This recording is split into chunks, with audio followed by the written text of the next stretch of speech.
dance কৰিব annual day আছে বুলি কৈছো এনুৱেল ডে সেলিব্ৰেশন আছে ন স্কুলৰ কি কৰিবা তুমি তাতে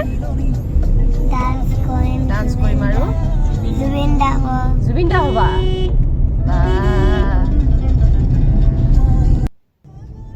এয়া পাই গ'লো শিল্পগ্ৰাম আৰু এয়া হৈছে কলাক্ষেত্ৰ গেট নম্বৰ 5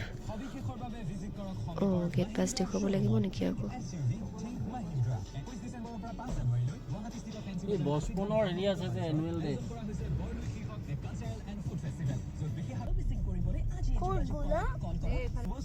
এতিয়া আমি গৈ আছো ডক্টৰ বাণীকান্ত কাকতি প্ৰেক্ষাগৃহ অভিমুখে পৰিৱেশটো ইমান সুন্দৰ ইমান সেউজীয়া আৰু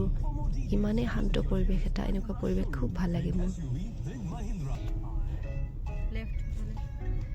ফাইনেলি পাই গ'লো আমাৰ ডেষ্টিনেশ্যন আৰু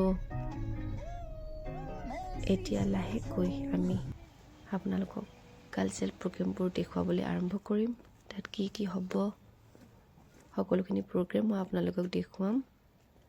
ইফালে আমাৰ বাইদেৱে এটা নীলাক্ষী বাইদেৱে পজ দিছে ৱাও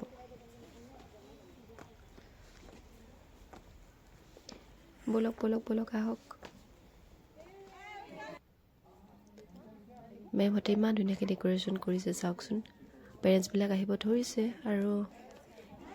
এই দিনটো আচলতে খুবেই ভাল লাগে আৰু মনৰ জীৱনৰ এইটো খুব এটা বিশেষ দিন কাৰণ সি আজি ইয়াত জুবিন দা হৈ পাৰফৰ্ম কৰিব